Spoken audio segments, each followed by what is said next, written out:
dissertation and the 18th edition of the POST-DOCTORAL Awards in Education. And we are glad that we are all legal witnesses of that today. So we are welcome. I want to put a little reversal of that program so that we can complete the table before the opening prayer and the national anthem. And I'm glad that in this gathering today, everyone that is expected, or at least almost everyone, is already seated here. And I want to first of all the high table so that I can be fully backed by the chairman, because right now it's leader, because the chairman has not got the high table and has not got that authority from him. So please, I want you to put your hands together. I want you to put your hands together and I invite to the high table and I hope one of our principal officers will come around to help me usher them. Dr. Olayoju, I want you to please assist me in ushering to this high table our distinguished personalities. And let me start where I should start.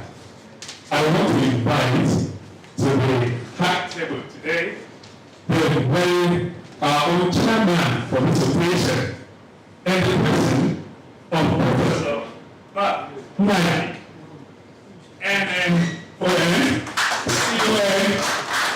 a former Minister of Science and Technology of this Federal Republic of Nigeria. And we also know him as one is a highly respected Nigerian and global expert as well. Thank you, sir, for honoring this invitation and honoring the memory of the departed sage. I also want to invite to the high table, standing in for Fafunwa, who is the mother of Faye, one of the authors, Professor Fafunwa.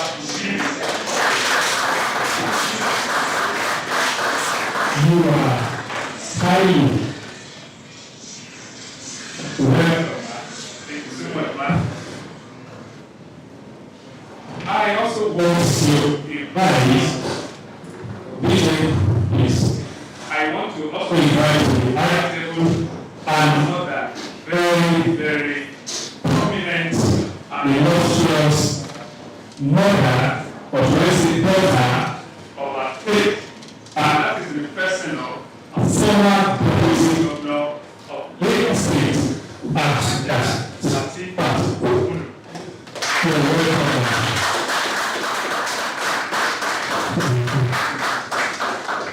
Don't stop clapping. Please continue clapping. All the people.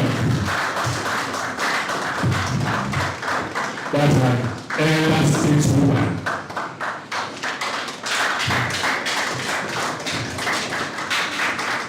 You're welcome. We also want to invite the high table, the one that will give us the academic diet. And that is our guest speaker for today. More information regarding them will be given as we go on. But for now, please join me to welcome Dr. Olusoji Adewumi. He is our guest speaker today, and is from the University of Lagos, Akoka. Is around. Dr. Adewumi? Okay. At least I know I've seen him physically here today. Do we have the representative of the Honorable Commissioner for Tertiary Education in the House, Honorable Tolani Sule? I wouldn't know. If the representative is around, we'll let you know as we go. Please permit me also to have some recognitions here. And it is actually in no particular order. So, please forgive me if there appears to be any breach of protocol here. I want to call for recognition one of our referred academics, in fact, the numero uno of Lagos State University of Education, Professor Balikis Lafiaji Okuneye. Yes, you are highly, highly welcome. Who is not clapping? If you have been the Vice Chancellor before, I permit you not to clap. But if you are not, and if you are trying to be one, thank you so much, you're welcome. I also want to welcome Dr. Nasir Aide Malik, Department of Science, Technology and Mathematics Education, Osun State University. Hey, all the way from my state. You are welcome. Abdul Jalil Jaikmi, Chairman, Jamaatul Islamiyah Nigeria Youth Association. Oh, my brother, you are highly, highly welcome. Bakari Yusuf Olali, also member, Jamaatul Islamiyah of Nigeria Youth Association. You are welcome. We also have Tijani Ridwanullah Habiodun, also from the same Jamaatul Islamiyah of Nigeria Youth Association. And also we have members of Ikeja Grammar School, 83 set. Are you in the house? Oh, they are waving. Aha, you're welcome. You're welcome. Alhaji Bagba Sasi, I hope I got that right. Former president of Jamaatul Islamiyah of Nigeria. Did I get the name right, sir?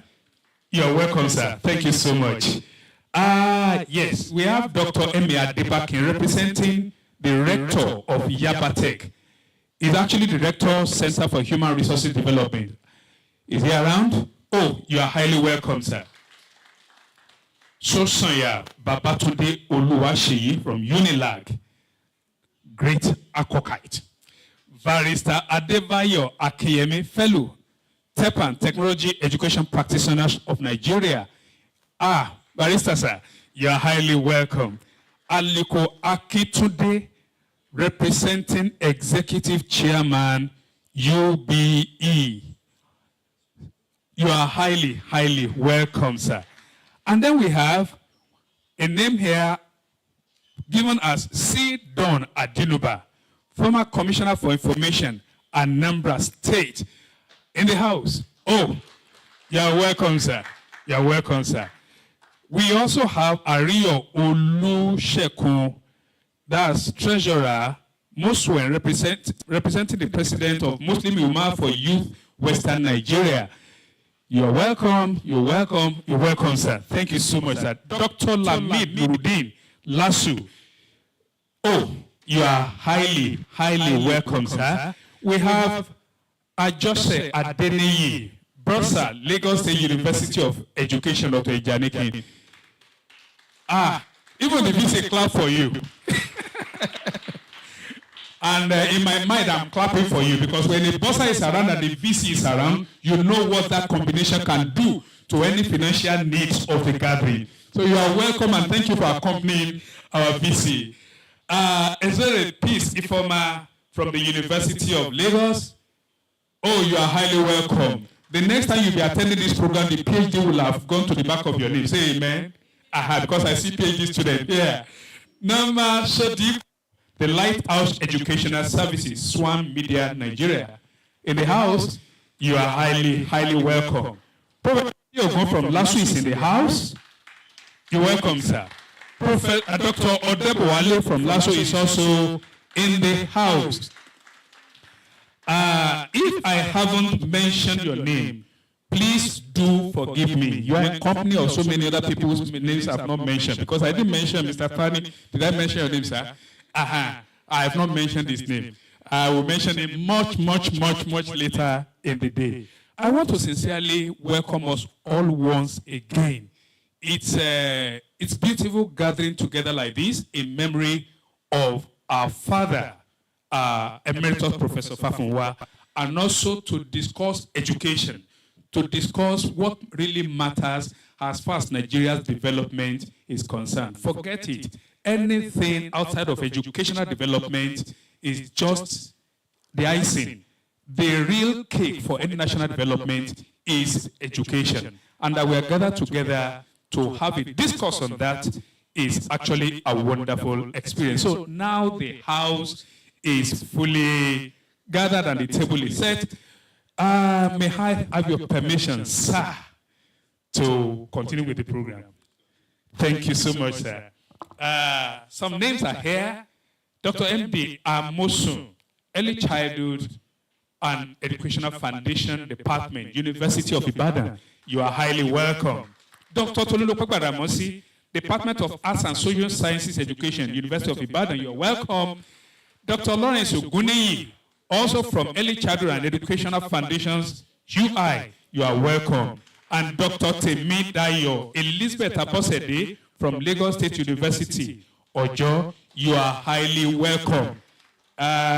It's a gathering of eggheads from our various universities, and we are glad that you are all here. And so, we want to begin with the opening prayer to be followed by the national anthem. And who says the opening prayer better than our mama? I want to call on Elijah Kunuma for the opening prayer. Thank you, ma.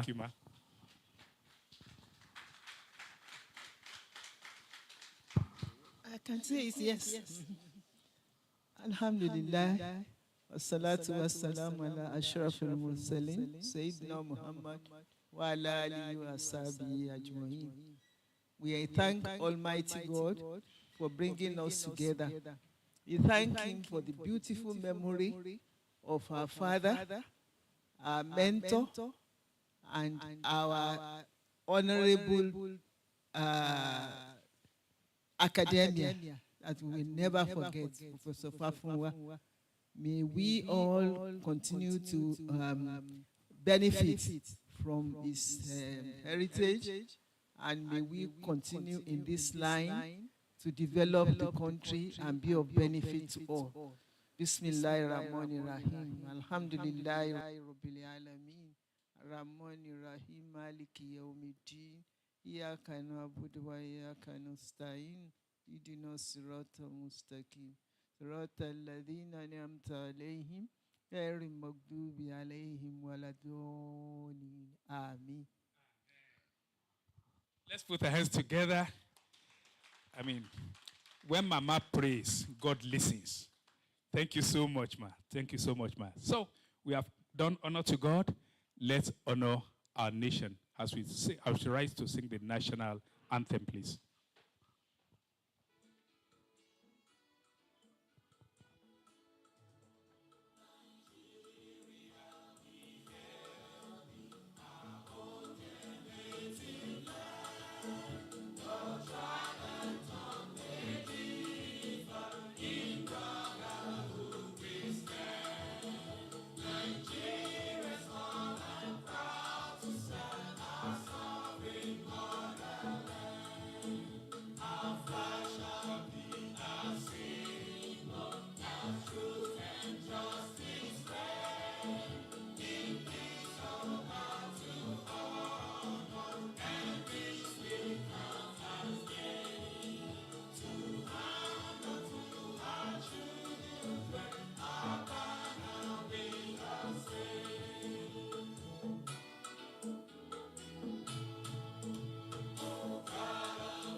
Thank you so very much. Please put our hands together for ourselves as we sit down. You know, where I'm standing here, I had a vantage opportunity of looking into every eyes. And there is someone who recited the national anthem from the first to the last stanza, our VC. She said everything and no mistake. Put your hands together. You'd better go and learn it yourself. The day they will call you to the Senate, to the National Assembly, That may be the difference between taking a bow and come again. So once again, we are welcome. It is now time to listen to our chairman of the day for his opening remarks. However, because there are so many you're welcome, sir.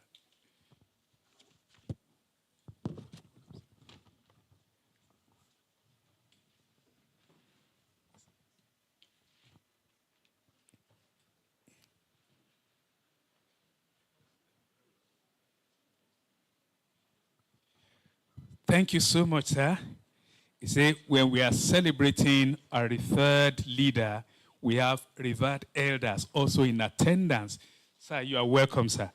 I recall that last year we were here together, and here we are this year again. And I trust God that next year you'll be here, because we are not tired of drinking from your fountain of knowledge. I was about to hand over the mic to our chairman, but I was saying that there are many young people here who might not know so much about him, and it's important you do. Professor Bartholomew Naji is a renowned Nigerian engineer. That's our chairman, innovator, and energy expert. Born in Enugu State, but belonging to the entire nation, Nigeria. He had his bachelor's degree, master's degree out there in the States. First from St. John's University, New York, and then to Virginia Polytechnic Institute and State University. And he capped it off with a postdoctoral certificate in artificial intelligence and robotics from Massachusetts Institute of Technology. So I'm sure when the presentation is going on, there'll be some shaking of head to corroborate, because that is his own terrain as well. He was the Federal Minister of Science and Technology in 1993, also Minister of Power between 2011 and 2012, and a special advisor to the President on Power between 2010 and 2011. He has held various academic positions, among which is the Professor of Mechanical and Industrial Engineering at the University of Massachusetts. Forgive me if I don't get that name right. I'm still planning to go there. He is not just an academic. He's an entrepreneur as well. He's the founder and the CEO of Geometric Power Limited, Nigeria's first indigenous-owned power development company, and the developer of the ABBA Integrated Power Project, that is ABBA IPP. So I want to dare NEPA today to take light. If they take the light, he has received different awards, both from the World Bank and the IMF, and is also a proud recipient of the Officer of the Order of the Niger, ON, Commander of the Order of Niger, and also the Nigerian National Order of Merit. I thought somebody would clap. He has been identified as one of the 6 alchemists in a 25-year study by Harvard Business Review, known for handling contracts seamlessly and dealing with multiple situations at multiple levels. That is our chairman of today. I present to you Professor Barth Naji, NNOM-CON, for his opening remarks. The chairman, sir. Thank you very much.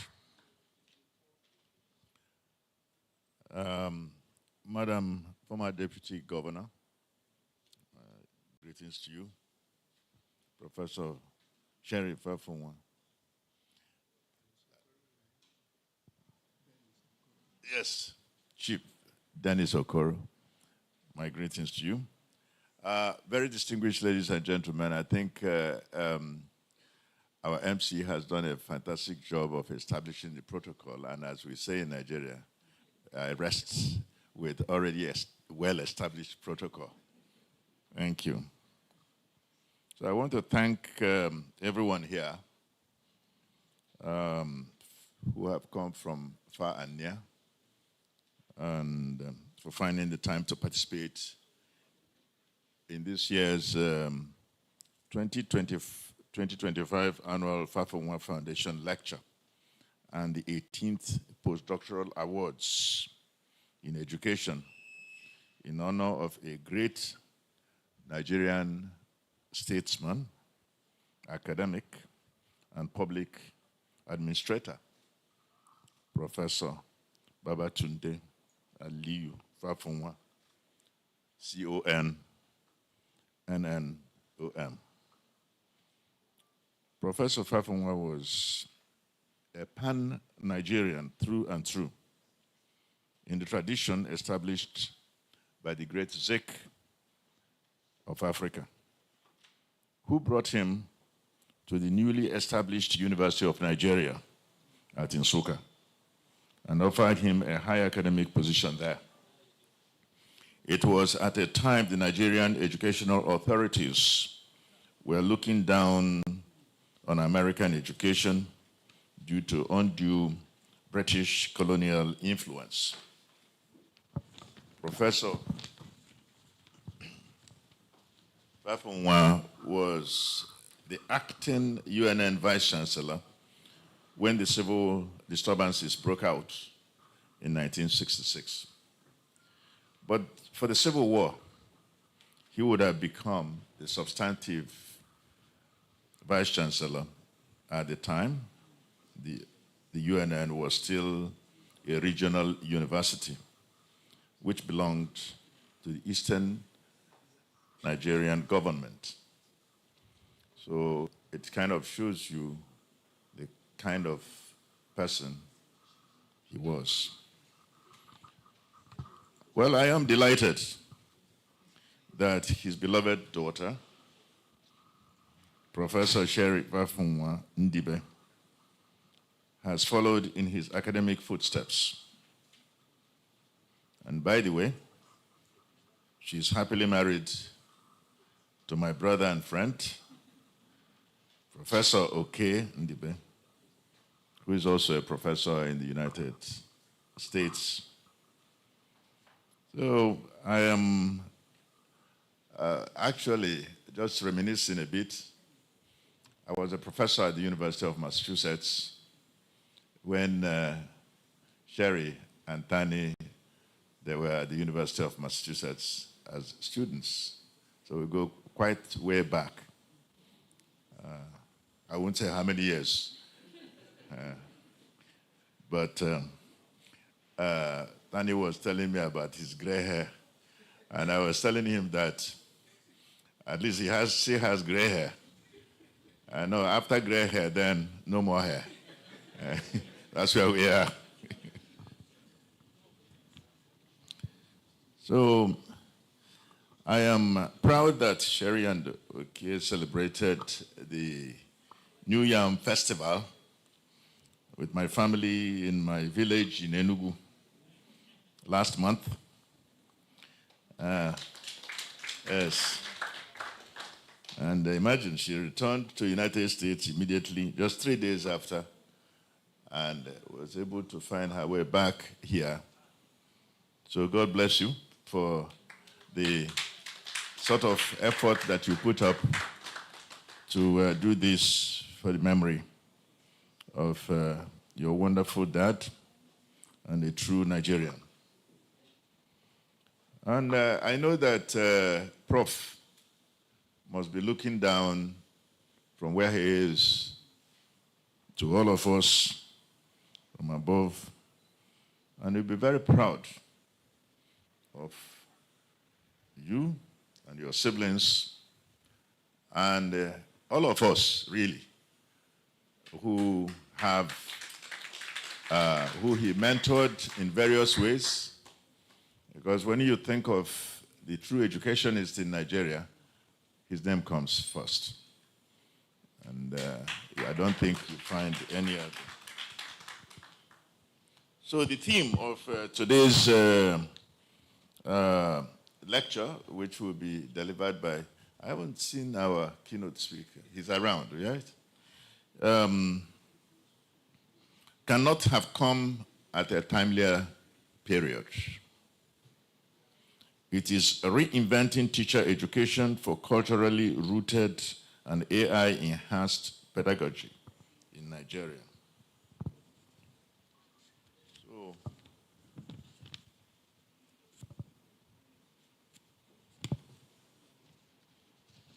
don't worry, I'll get there.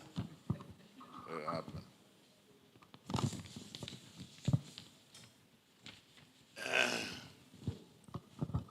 All of us know about the founding of the open, the chat GPT-4, the chat GPT, basically, by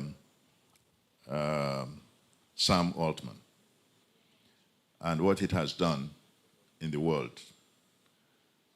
The thing I would say is that AI is not so new. In fact, when I was at the University of Massachusetts, well, after my doctorate, and when I started at the University of Massachusetts, I decided to take on a short program, fellowship at MIT, to which I went to study artificial intelligence and robotics. And even though my background was automation and robotics, I felt we needed to fortify this knowledge. And so this was in the early 80s. Artificial intelligence had been around. And a lot of what I did personally as a researcher was on this, based on AI. And we used to say that the main thing about the robot is its brain, or its, and it was all based on AI. So I feel very proud to see that some of what we have been talking about have come to fruition today, and that a lot of things are happening, and they will gather. It's actually accelerating, and it's going to get more intense. So, but Nigeria and the rest of Africa lost the last 3 revolutions. We can't afford to lose this 4th industrial revolution, or this 4th revolution. But we cannot participate significantly in the 4th industrial revolution shaped by generative artificial intelligence if our educational institutions are not at the forefront. That's why the theme of this year's lecture is particularly significant.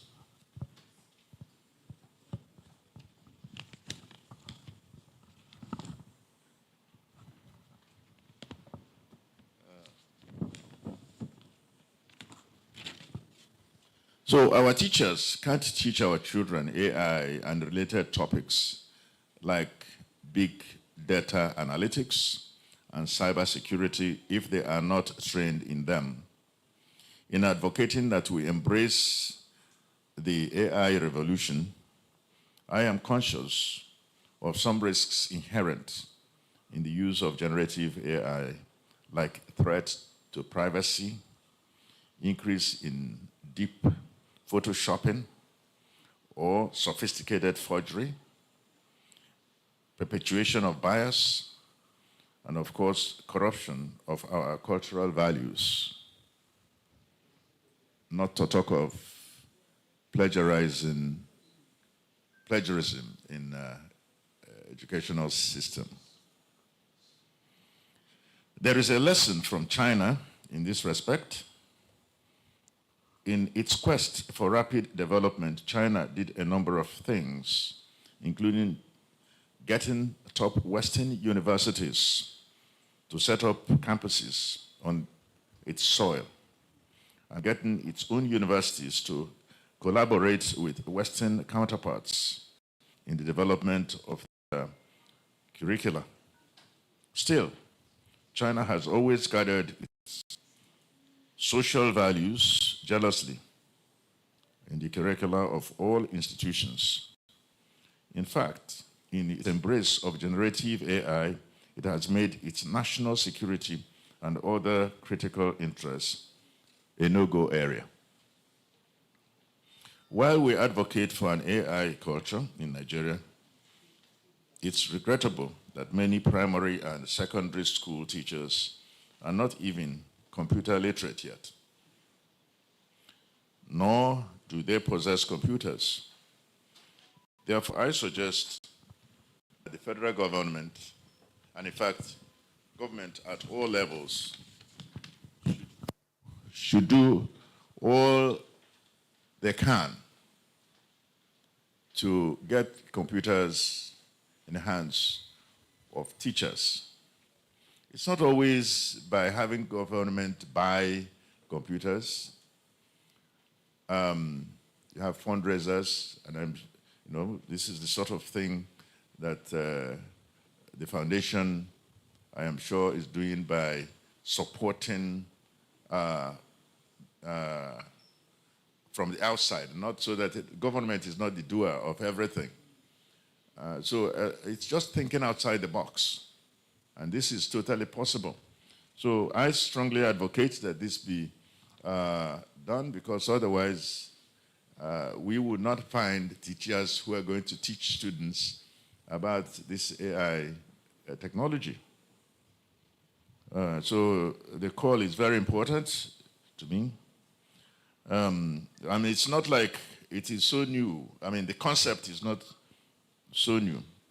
That is, I am talking about having computers not necessarily bought from wherever, but being made here. Okay, it's possible for us to have our own computers made here. And let me say that we have forgotten why Nigeria used to be better. It's because we made a lot of things locally. We shouldn't forget that we were making, the government was making and using cars made in Nigeria. In fact, when I was Minister of Science and Technology, my cars were all Peugeot. And in fact, the president's car was Peugeot. Can you believe that? Yeah? But the cars and some of the components were made here. The tires, Michelin and Dunlop, were here. But the rubber, also, the basic raw material, was coming from here. Yeah? And disc brakes were being made here. So the thing is, if you calculate how much money we spend just purchasing automobiles and spare parts from abroad, that would tamp down the foreign exchange hemorrhage.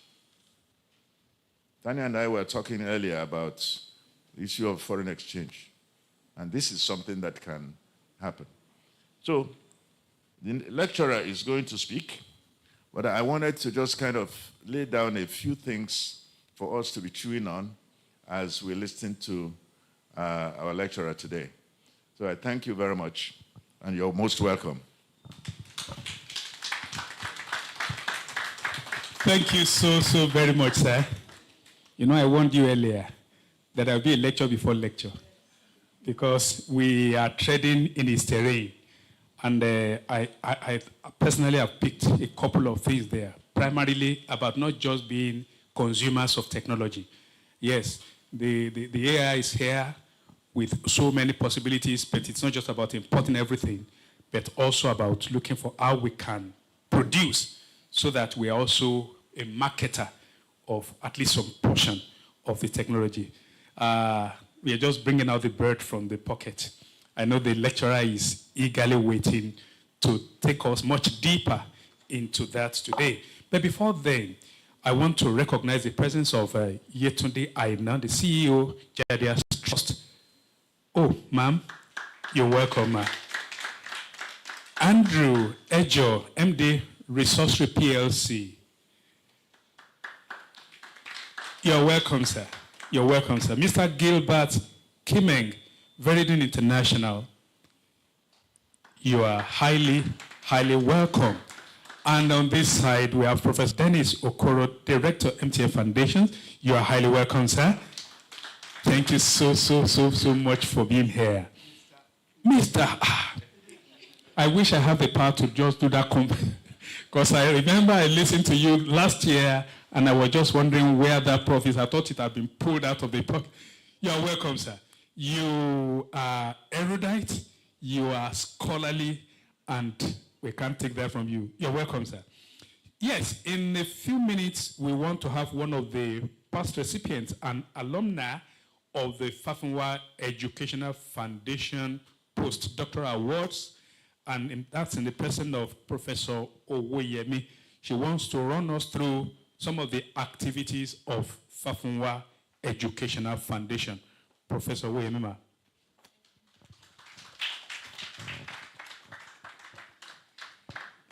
Thank you so much.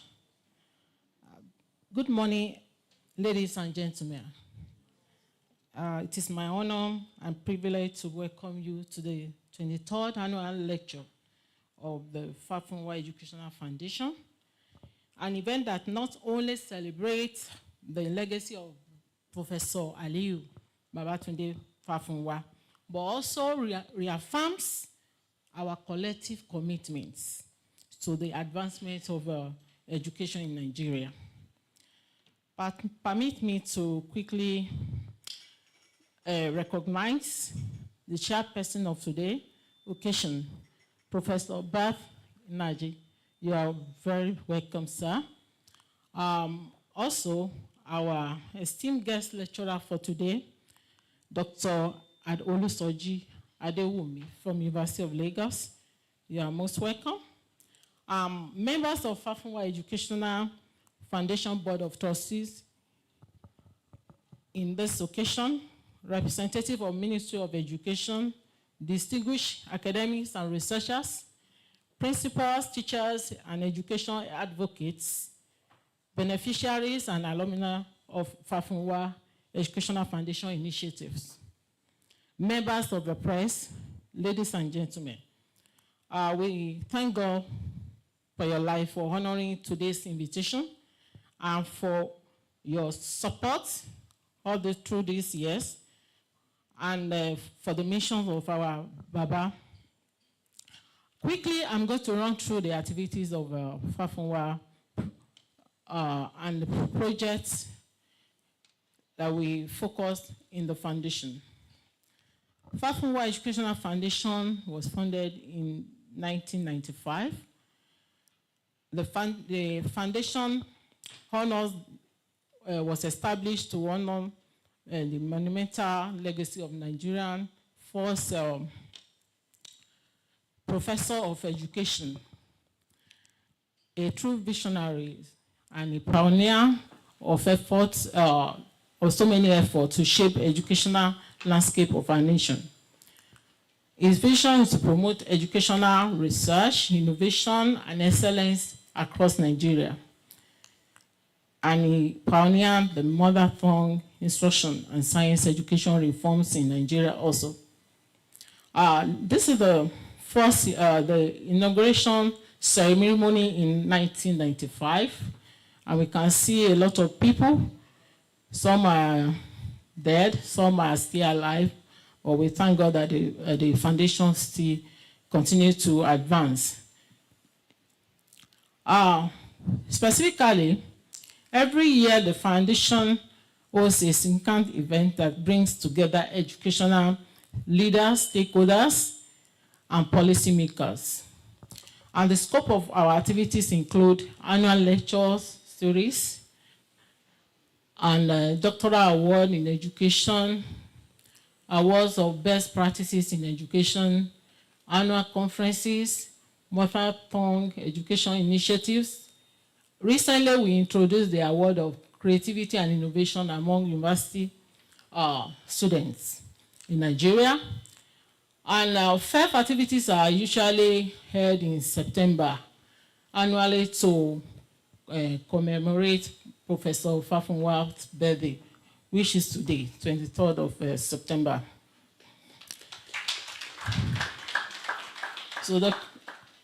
The Fafunwa Foundation is dedicated to elevating the standard of education in Nigeria through targeted initiatives and strategic partnerships. So, Fafunwa's foundation supports educational research in institutions of higher learning in Nigeria to foster new insights and methodologies. It recognizes and rewards the education students and researchers for their dedication and academic excellence. It also creates platforms for meaningful exchange between educational practitioners and policymakers to bridge the theory and practice gap.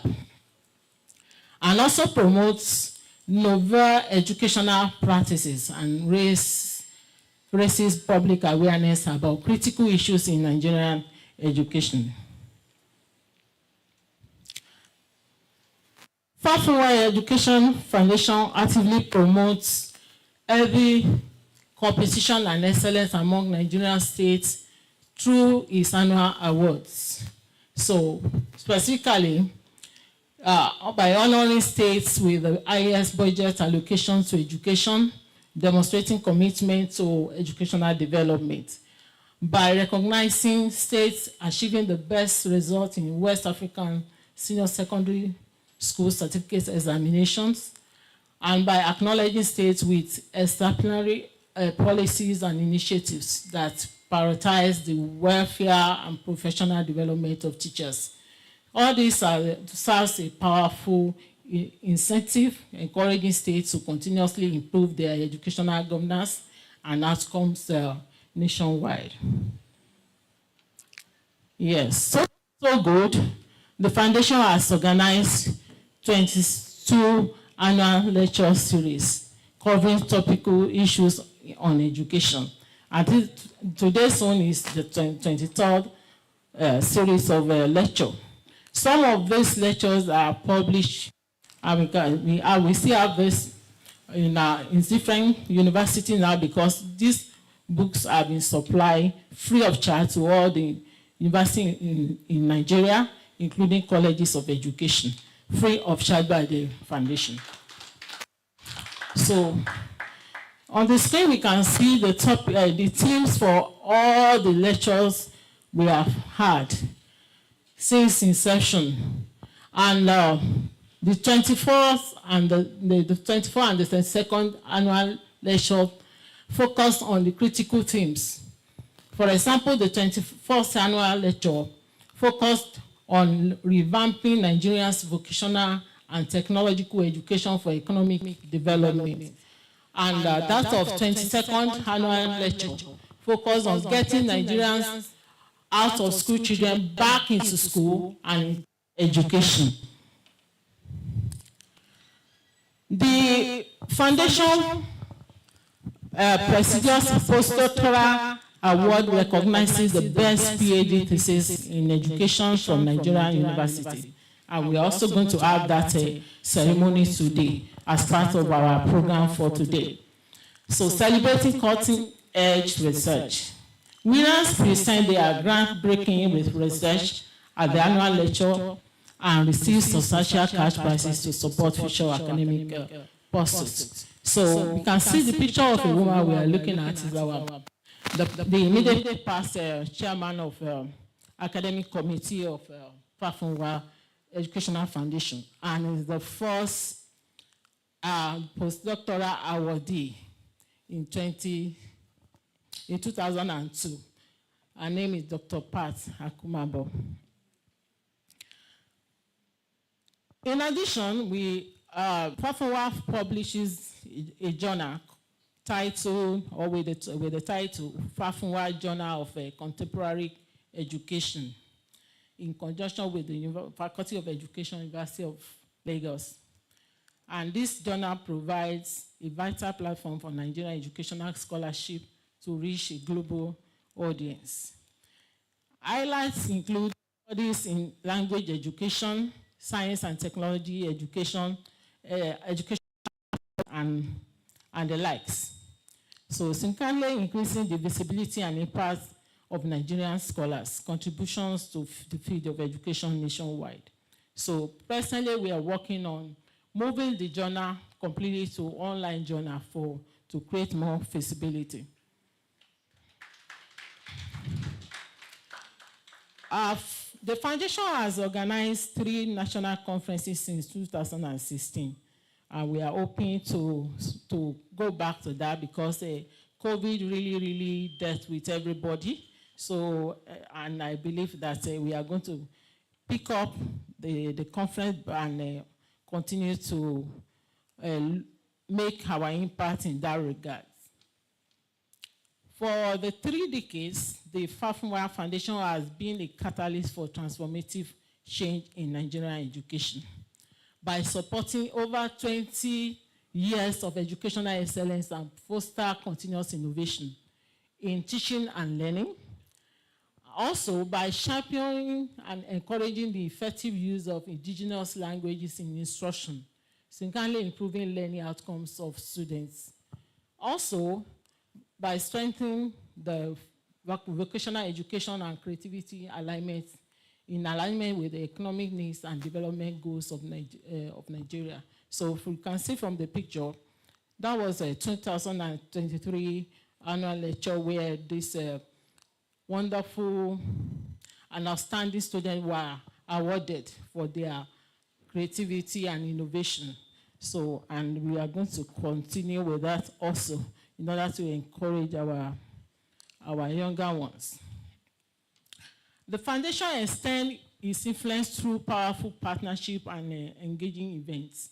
As I mentioned earlier, we host annual lectures and conferences that foster knowledge exchange and build capacity with the education sector, and forging partnership with Nigerian university, education faculties, and relevant government agencies. So submission of the doctoral thesis for assessment and award is open to all faculties of education in Nigerian university. So please, as many of us that are here, please let us spread the good news. We want quality research that we will be proud of. So I know university is left out of this submission. So our journal is published in conjunction with Faculty of Education, Faculty of Education, University of Lagos. And Obafemi Awolowo University Education Library is named after Baba, Professor Fafunwa Library. So University of Nigeria also has a lecture theater dedicated to Professor Babs Fafunwa. Volumes of journals and our annual lecture series that has been published have been distributed free to education libraries in the universities and colleges of education in Nigeria. And we continue to do that. Creativity Awards has been added to our project to encourage entrepreneurship among Nigerians undergraduate, piloted with UNILAG students in 2023. So from this picture, we can see a lot of activities going on. We have so many virtual stories to tell, but because of our time, so we have some awardees. This is 2019 at Obafemi Awolowo University. We had our conference there and the award for the postdoctoral excellence performance. We also have this one in 2018 at the University of Lagos. So you can see the picture. This other picture shows that students at secondary or primary school are not left behind or left out of Baba's vision. So Baba has a secondary school, and the students are doing great. And we see their performance. They are here to give us some entertainment as we proceed in this program. So the legacy lives on with Mama Chief Mrs. Doris Fafunwa sharing the Board of Trustees. So we can see the list of our the members of trustee on the screen. So the Fafunwa Foundation stands as a steadfast beacon, illuminating the path towards educational innovation and research in Nigeria. We are inviting you to join us in this vital mission. Your support and participation in the Fafunwa Foundation's program are crucial to us to transforming Nigerian education and empowering the next generation of education and learners for a brighter future. Thank you for listening. Thank you so very much, Ma. That's a very fast journey through the several years of the existence of this foundation. And I am sure you listen very well to the various activities, and I'm sure you're wondering, how are they getting funding for this? It's a foundation. It's non-government supported, and yet publications are made and given to universities and colleges of education across board. Look at the program we're having now. This has been going on for the last 22 years. This is the 23rd, coupled with the awards, the postdoctoral awards. All these have been made possible through sacrificial giving of just a handful. And that is why today, I guess you must have an envelope that has been given to you. It's to just solicit your support. This is not the kind of, okay, yes, sir. This is not the kind of thing that usually attracts big attention from people that have the means. But those who are willing and those who are eager will very much appreciate it if you can do anything to support this effort to keep moving it forward. The process is there for us. The account details are there on the back of the envelope. So please, whatever you can give to keep this work going on. 23 editions is long, but we have longer time ahead of us, and our support can actually make it happen. The chairman, sir.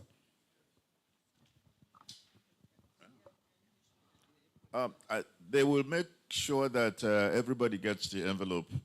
And the envelope, you can have cash, check, or pledge. So it's all marked there, okay, on the envelope. Thank you. Thank you so much, sir. And in case the envelope does not go around, we're going to make arrangement for the account details to be beamed on the screen so that we can snap them for the necessary actions. So once again, Professor Oyemi, thank you so much. And Chairman, sir, thank you for putting out in that one. We really, really need as much support as we can to keep this program going. And so, with your kind permission, sir, we want to invite the students from Babs Fafunwa Millennium Senior Secondary School, Ojodo, Lagos, for their presentation. They requested for 10 minutes, and we'll give them 10 minutes, after which the mic can go off. So, your 10 minutes start. And the people said, now.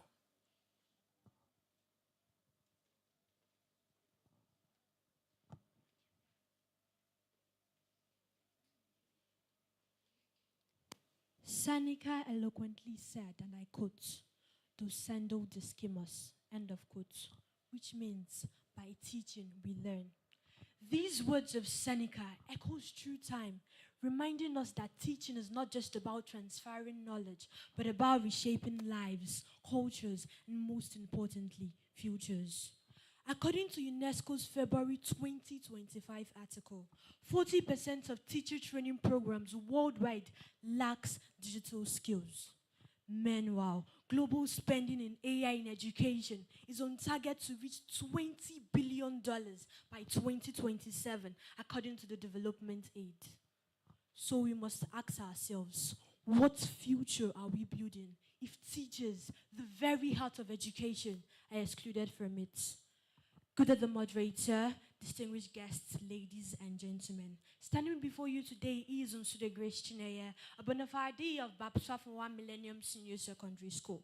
Today I stand before you to speak on the topic, Reinventing Teacher Education for Culturally Rooted and AI-Enhanced Pedagogy. Let me begin by asking this question. What is the worth of education if it cannot protect who we are and who we are to become? Our ancestors taught wisdom through folk tales, storytelling, and proverbs. Today, many students learn through chatbots, smart AI, and even AI tutors. The question is not whether culture or technology will win. The question is, can our children thrive with both? One of the major reasons why we must balance cultural pedagogy with AI literacy is because culture builds relevance and identity. Culture is not just a decoration in education, it is its foundation. A study made by the Nigerian Educational Research and Development Council shows that our curricula often overlooks indigenous knowledge and languages. Just imagine a child in Kano learning mathematics through market trading techniques, or a pupil in Enugu learning science through folktales. That is the education that speaks to the heart as well as the mind. Without culture, learning becomes alien. Moreover, AI enhances efficiency and personalization. According to UBEC, as of 2022, Nigeria needed 280,000 teachers to meet the standards. That is where AI comes in. AI can help fill the gap.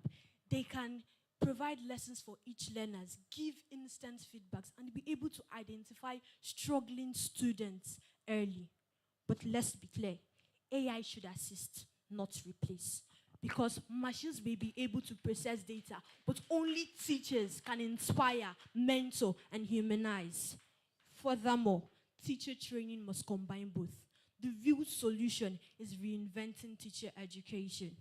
According to UNESCO, 70% of Africa teacher training program lacks digital literacy. And in Nigeria, less than 30% public schools have ICT facilities.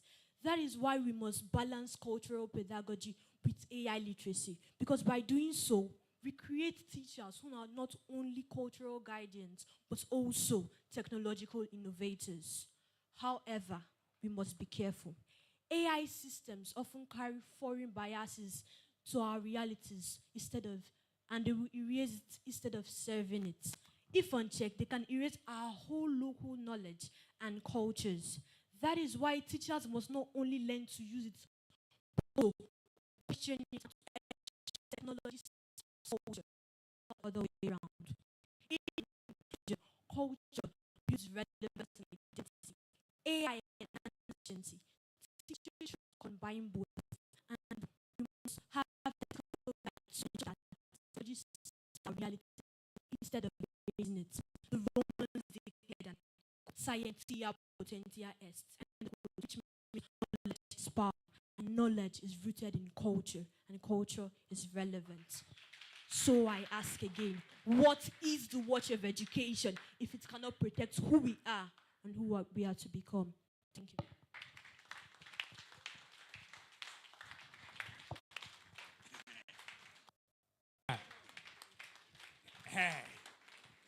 Thank you. Thank you. Thank you for the acknowledgement of that erudition. Thank you so much. When is the admission form going out to your school? I want to come and register. So, she utilized her time effectively, less than 5 minutes, and she was done. I hope you will replicate that. And so, ladies and gentlemen, I present the mic to the next presenter. If you poison the root, the tree must wither. If you neglect the teacher, the nation must fall. Good day, distinguished guests, fellow educators, and future shapers of our world. My name is Ali Fatima Binton Yunkosola, and I stand here today with pride and purpose as a bona fide representative of Fafunwa Millennium Senior Secondary School to speak on a topic that lies at the heart of our nation's development: reinventing teachers' education for culturally rooted and AI-enhanced pedagogy in Nigeria. Let us understand this. Reinvention is not patching the old, it is breaking and rebuilding. Teachers' education are the foundation of every profession. Without a teacher, there is no doctor, lawyer, engineer, and president. To be culturally rooted means teaching that breeds our Yoruba proverb, Hausa folktales, and Igbo wisdom. To be AI-enhanced means blending tradition with the intelligence of machine to make classroom alive adaptive, and unstoppable. Nelson Mandela once said, and I quote, "Education is the most powerful weapon which you can use to change the world. But in Nigeria today, the weapon is blunt." Moreover, UNESCO warns us that 250,000 new teachers are needed by 2030 just to survive. UBEC reveals that 40% out of 100% Nigerian teachers are not qualified. INEC cries that 10.5 million Nigerian children are out of school, the highest number on earth, and in too many villages, one exhausted teacher takes up to 100 people at once. Add those figures together and you do not see education, you see a crisis, a nation bleeding silently in his classroom. Imagine a child in Kano crammed into a crowded class, listening to a weary teacher who cannot even use modern tools. That child is not just poor, he's abandoned. Imagine another child, same age, same Nigeria, but taught by a teacher who explained mathematics through Yoruba riddles, economics through Igbo market practice, and science through Hausa stories, while AI translate and guide learning to our place. That child is not abandoned, he's empowered. One Nigeria produces victims while the other produces visionaries. Which Nigeria do we want? Moving further, history warns us. Colonial education trained us to repeat, not to think. That is why Achebe thundered. The problem of Nigeria is simply and squarely a failure of leadership. And the very first leaders every child encounters are teachers. If they fail, the nation collapses. But if they rise, the nation soars. On a deeper level, the solution is not mild reform, it is radical reinvention. Nigeria must forge teachers who are cultural warriors and digital fighters. Teachers who ground lesson in our heritage, yet through they are like a sword grading instantly. Wale Soyinka said, "Books and all other forms of writing are terror to those who wish to suppress the truth. In the same way, reinvented teacher will be terror to ignorance, terror to poverty, and terror to national failure." The proof is global. Singapore escaped poverty not through heads but through teachers. Finland built greatness by making teacher training the most hardest profession to enter. Japan fused culture with technology and became unstoppable. Why then should Nigeria remain on her knees?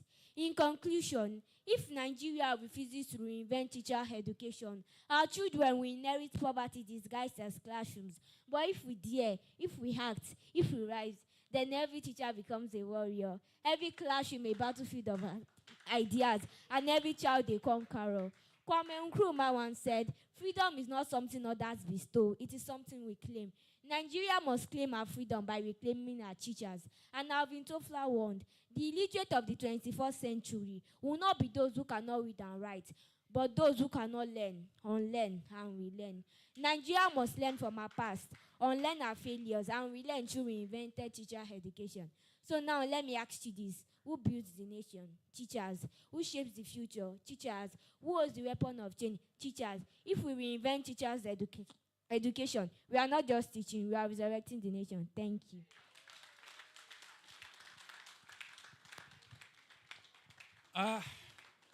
Thank you so very much. I want to believe. Thank you very much. Thank you very much. Please, let's have a seat. I still want to look for that admission thing. Yes. I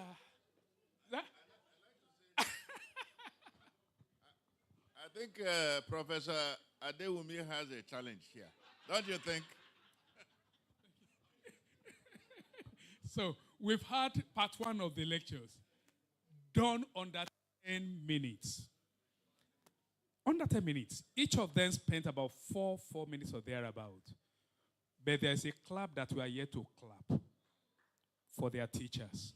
Please, let's put our hands together for the teachers that prepared these children.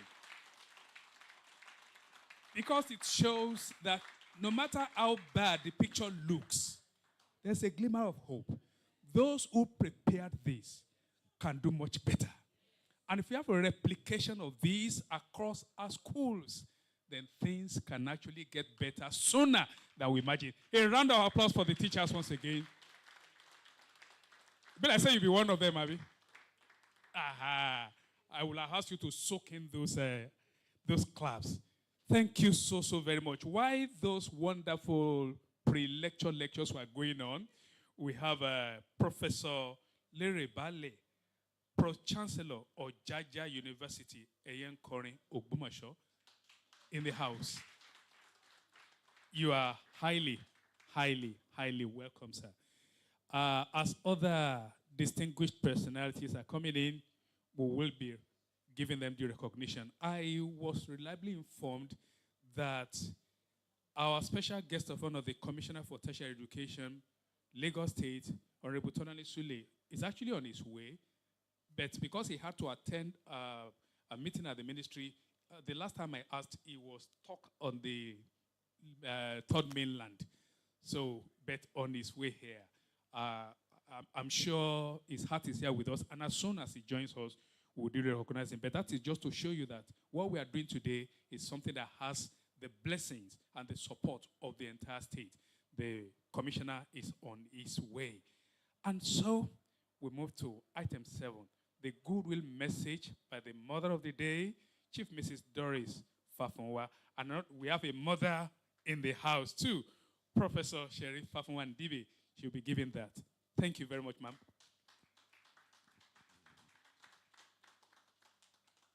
Thank you, everybody. Good afternoon. It's afternoon now.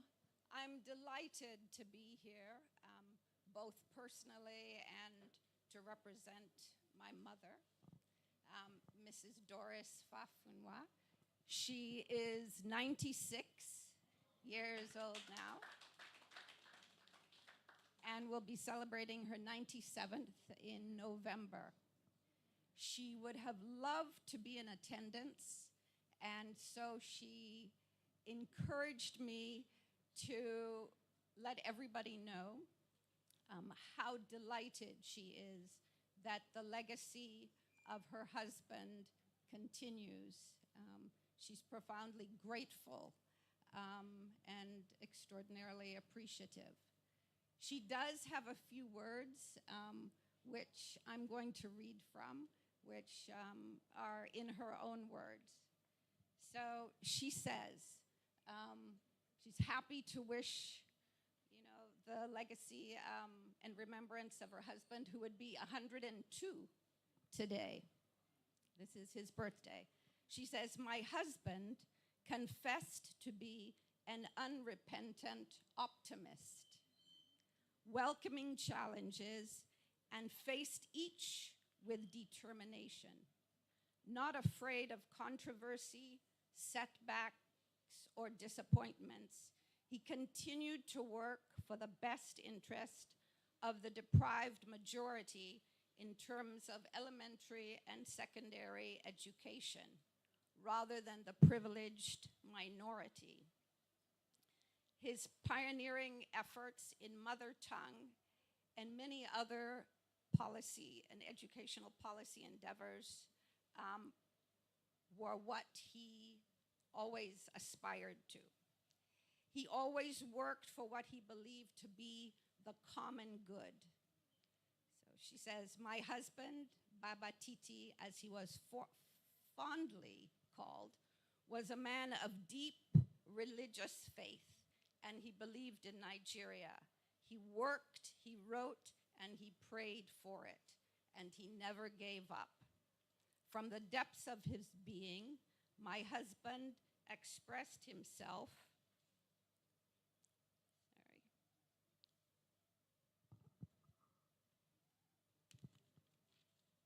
in his love for family, friends, the country, and the wider circle of humankind.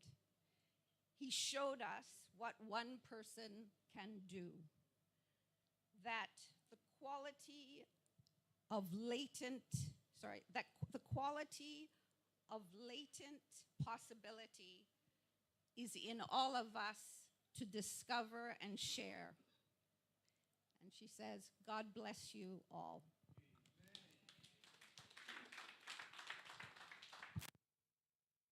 Do that better. That is the voice of Mama from the mouth of the daughter. Thank you so, so very much, ma. And so we are getting right into the heart of being here. I wouldn't know whether those girls, those ladies simplified or Dr.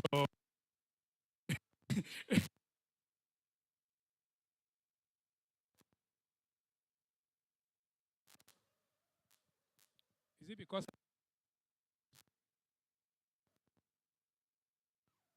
Okay.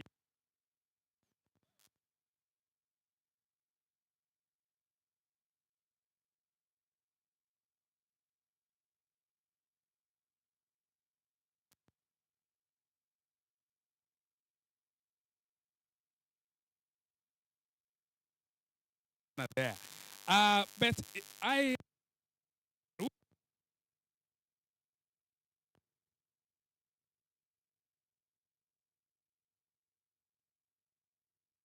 taken by and the immediate past honoree of this program. Year she was here, among others, receiving that post-doctoral award. So she's now a member of the family. She'll be coming around to read a very short profile of our guest speaker. But before then, let me just tell you that a member of the Baba Fafunwa family, all the way from Ikorodu, Alhaja Yusuf, is in the house. Alhaja, you are welcome. Ma. Ọlọ́run á fi ọ̀pọ̀lọpọ̀ ọdún kún ọdún yín. About ọdún tí ń bọ̀, àtúnretí yín o. Amen. So, Dr. Olanyanju will be giving us a very short profile of our guest speaker today. Thank you. Good afternoon, sirs and mas, ladies and gentlemen, and the pressmen in the house. Please permit me to read the profile of Dr. Olusoji Adewumi. Dr. Olusoji Adewumi is a distinguished figure in the field of education and e-learning with extensive years of experience. He is an accomplished workshop facilitator, public speaker, and management consultant with a career spanning academia, government, and international collaborations. A senior lecturer at the University of Lagos, Akoka. He has become a recognized voice in business transformation, digital learning, and leadership development. He is renowned for his expertise in educational technology, cybersecurity, forensic, and artificial intelligence. As a sought-after public speaker known for his engaging delivery and thought-provoking insights, he has shared his profound knowledge with audience at high-profile fora, leaving participants inspired, informed, and equipped to take meaningful action. Dr. Adewumi's work goes beyond academia. His projects and speaking engagements have transformed institutions, shaped policy conversations, and empowered young ladies, young leaders, and young women, young men, everybody alike. Through the Mentor, Inspire, Nurture, and Transform initiative, he has played a pivotal role in preparing Africa's next generation for tomorrow's challenges. As the heart of his work is a deep commitment to continuous learning, innovation, and people-centered growth. His ability to communicate complex ideas with clarity and passion has made him a trusted advisor and an in-demand speaker. He's celebrated for inspiring positive change, fostering collaboration, and unlocking the potential of individual teams and organizations. Ladies and gentlemen, permit me to welcome to the podium once again, Dr. Olusoji Adewumi, a speaker, a catalyst for transformation, a bridge between knowledge and practice, and a mentor shaping African leaders. You are welcome, sir. Thank you very much. All right, thank you, ma. Can you permit me to rest on the... How many minutes do I have? How many minutes do you have? How many minutes do I have? All right, can you permit me to rest on the existing protocol? All right. I quite agree well with the students that came here this morning, and I feel like adopting both of them. And I believe that the future of Nigeria's education will be written by teachers we prepare today. I'm Dr. Olusoji Adewumi. Okay. I have to enter the wall. All right. And today we'll explore how Nigeria can reinvent teachers' education by rooting pedagogy in culture and in enhancing it with AI. Before I go on, I'd like to make some categorical statements. AI is not here to replace teachers. It is here to release teachers. To release teachers from their Herculean task. AI equals to time saving, not teacher replacer. AI is the assistant while the teacher remains the inspiration. The future of education isn't automated as we all thought. The future of education is human plus AI working together. Having said that, I want to ask you, what does it mean to prepare Nigerian teachers for a world where culture and technology are equally powerful? If we rob students, our students of tomorrow, we rob the nation of its future. So that's why teacher training must evolve, or it risks becoming irrelevant. This presentation explores how we can reinvent teacher education by grouping it in Nigerian cultural values and integrating AI tools. Think about this. Our teachers are often trained for context that no longer exists. Meanwhile, our learners face AI-driven world. And there's an injustice that I see in the land. The learners are netizens, citizens of the internet. They reside there. That is their home. But the teachers are migrants. And so you expect migrants to be using the tool that learners use every day. So it's an injustice in the land. And the learners that we have are AI-driven. Are we training teachers for yesterday's classrooms or tomorrow's learners? This is germane, this is key. Now, there's a mismatch. Teachers are trained in outdated methods while students grow up in a driven world, AI-driven world. This is a disconnect. It's a great disconnect because our imported curricula undervalue indigenous knowledge. Therefore, without intervention, we risk widening the global education gap. Nigeria risks falling behind if reforms do not happen.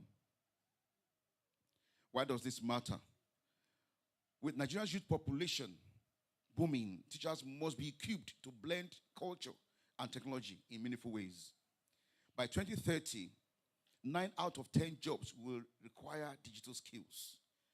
In fact, so many people are actually afraid of AI. I read the book while I was younger. The title is Who is Afraid of Wole Soyinka? So when I see lecturers, professors come against AI with anger, with annoyance, and I begin to wonder, who is afraid of AI? Who is afraid that you are no longer the authority in the classrooms? Before now, it used to be tutor-centered. All attention is focused on the tutor, but not learner-centered. But right now, it is learner-centered. There's digital disruption that is taking place at the moment. Digital disruption is a scenery whereby one technology is killing another technology. That's what we have right now. Whereby what you knew over the years can be made obsolete over the night. And that is what we have. And this has been operation. So there's a paradigm shift. This has changed the way we think. It has changed the way we talk. It has changed the way we learn. It has changed the nature of jobs, the nature of work. So jobs are dying day by day. But the good thing is that our jobs as teachers can never die. Because AI does not have empathy. We have empathy. We have emotional intelligence. And that's why we will still remain relevant. So in this paradigm shift that is taking place, teachers will have to embrace this fact. Embrace, because where they are scared about AI taking place or taking charge is because they do not understand how to use AI. And I say that AI has not come to replace you. AI has not come to replace you, but to release you from your Herculean task, from those tasks that you've been doing that were humongous, that were Herculean. As teachers, we know lesson note is one of the tasks that we don't really want to go through.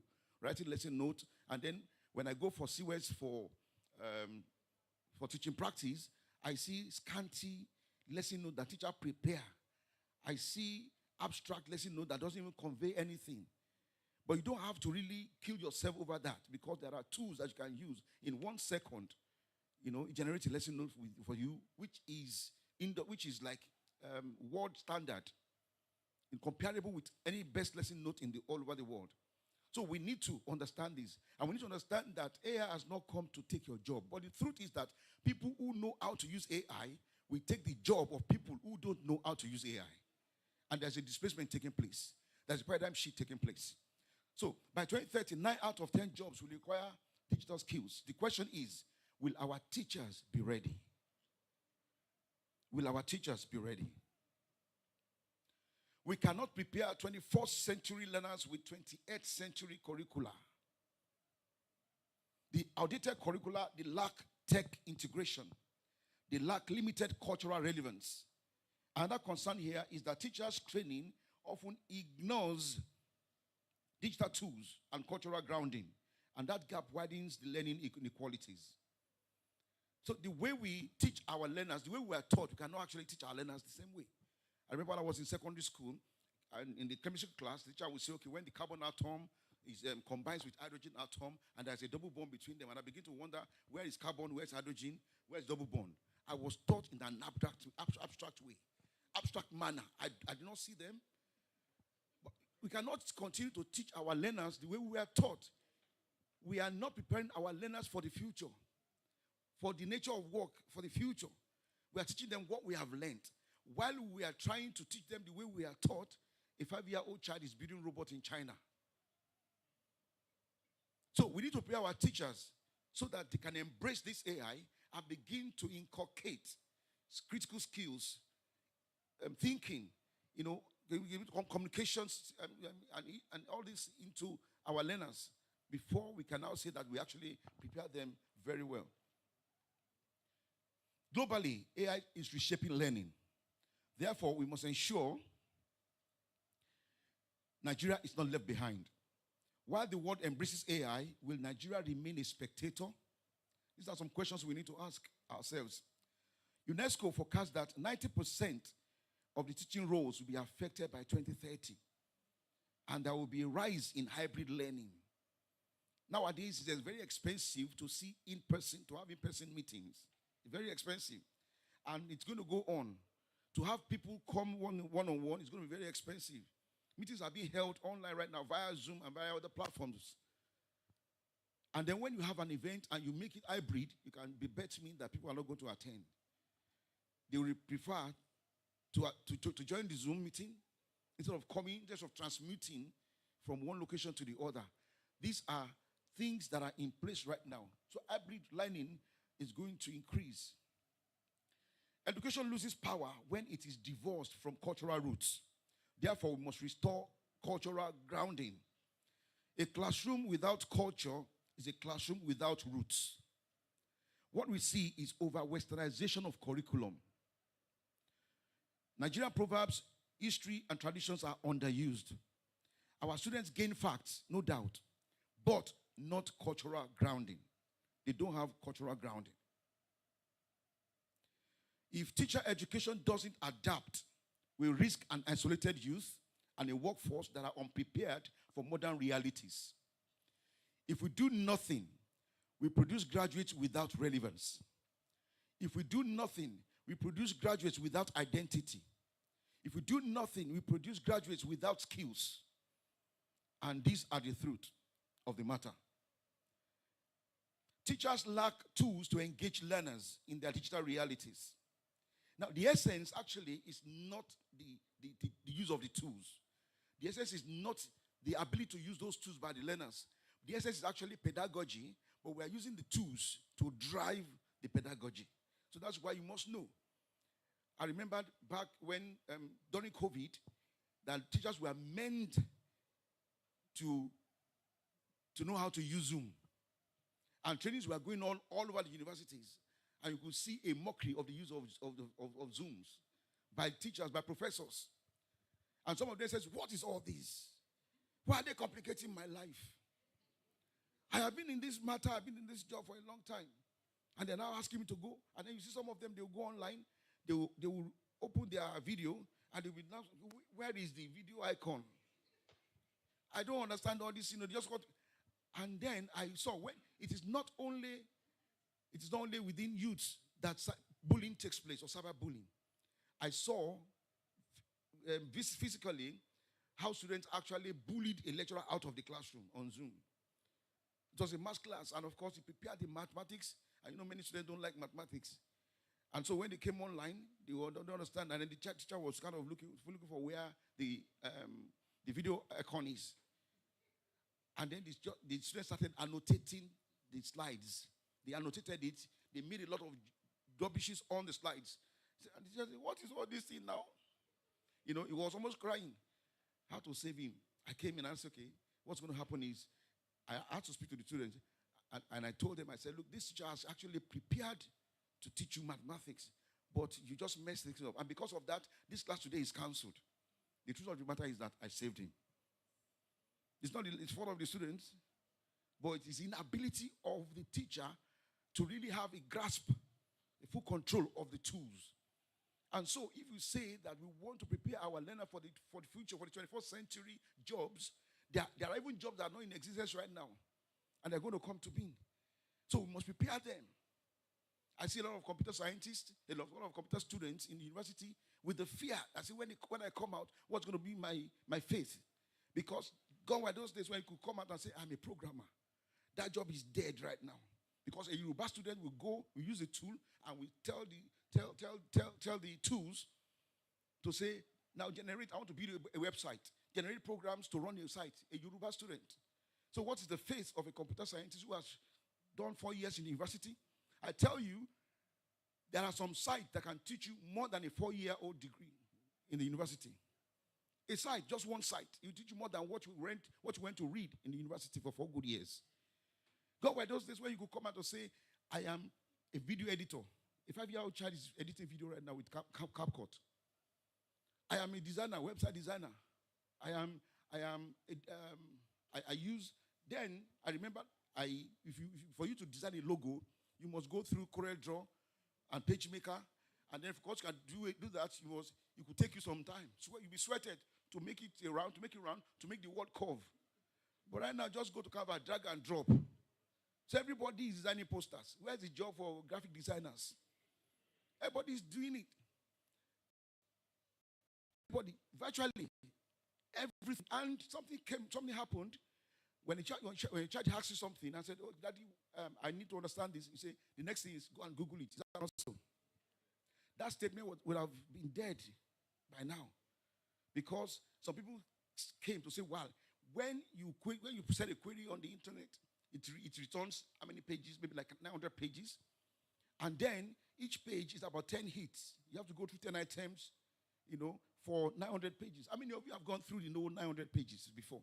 Very few people. I think I'm one of them. Because that is the reason why I go through them, because what I'm looking for may be in page 500. If I stop at page 3, how will I not get what I'm looking for? So I'm a crazy researcher, I know that. But not many people will go through the 900. And so what happens is, some people now thought, why should we go through these bottlenecks to be able to kind of extract information from data? Why can't we just issue our query and a bot goes into the internet and draws out and then writes it down for you? That was the beginning of ChatGPT by Elon Musk. And then when it came, people stopped going to Google. And Google has a lot of products. Google Form, GPS, Gmail, all those Google Drive. They had a lot of products. And they were almost dying because people were no longer visiting Google. And so they said, what is happening? What's happening? If we don't produce something, a replica of what they have done, they will die out. Because like I said, this is the expression of digital disruption, where one technology is killing another technology. Hotels are suffering today because of Airbnb. Taxis are suffering today, they are dead because of Uber. Somebody said, why would I just park? The worst kind of car you would most likely not want to follow on the road is taxi, because they don't run. They just go looking for passenger. They go gently looking for passengers. All right? But somebody said, why should you be looking for passengers? Why can't we connect the passenger to the car? And then that was the birth of Uber. And now we are the yellow cabs. And day by day, so as we're here, we need to understand that this is a paradigm shift, this is a digital disruption, where one technology is killing another technology. And before you know it, Google came with Bard. They changed Bard to Gemini. And from Gemini, they just released a lot of things out. But you know what? China says, okay, whatever you release, we are going to release times 10 of it. Nano Banana came. And then you can actually edit. Right now, we're really in trouble. Because whatever you see right now, it's not true. You have to really sit down, analyze very well. If we make a call and say, hello, are you the one there? Just put one picture, put another picture, and then just tell them to kiss. Just come together. They hold themselves. So families are going to be shutting down now. Because your wife is somebody that does not really have tolerance. She will destroy that marriage before you know it. So a lot of things are taking place. And we need to understand that. So teachers lack tools to engage learners in their digital realities. Students are with smartphones, but teachers are with chalkboards and whiteboards. This is Nigeria's reality. The number on the slide tells the story. Students are digital natives. They are netizens, while we are migrants. The behavior online is netiquette. Behavior on offline is etiquette. So everything that we have in the physical, we also have it online. All right? So, teachers often lag behind, and this is the reality, and this has to stop. We must do something about it. There's a great lesson for Nigeria. Rwanda integrated AI into teacher training. Rwanda promoted local languages, and they achieved 12% literacy rise. Rwanda shows us this is possible. This is possible. If Rwanda can do it, why not Nigeria? Nigeria has everything needed to lead Africa in culturally rooted AI-enhanced education. Nigeria has the youth. Nigeria has the rich culture. Nigeria has the growing tech ecosystem. Then, why not the transformation? Why not the transformation? Proof is better than promise. Kano State also shows what is possible. This is the result of the AI for Teachers pilot program, and it shows 120 trained teachers. And they were able to achieve 30% faster lesson preparation. So this pilot showed how AI reduces teachers' workload and boosts classroom delivery. So the essence is we need to look at AI as an assistant. So the days of personal PAs is going, even if not gone. The days of a human assistant is going, if not gone.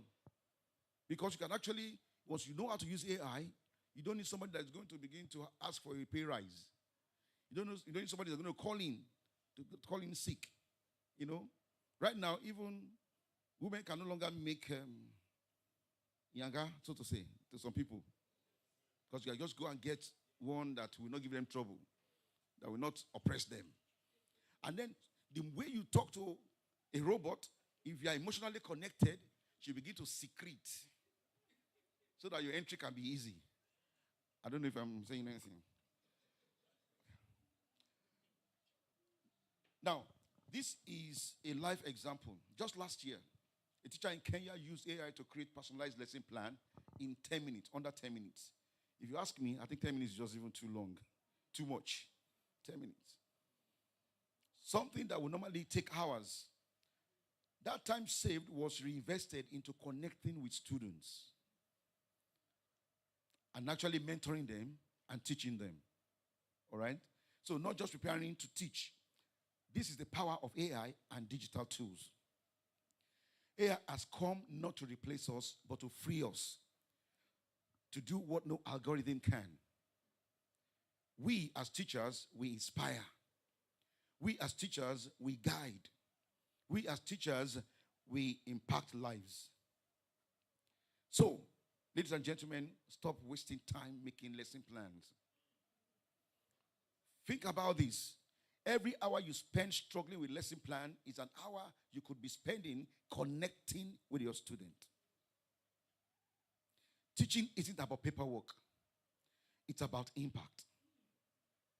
You don't need to burn out over lesson plans when smarter tools and strategies can free your. The message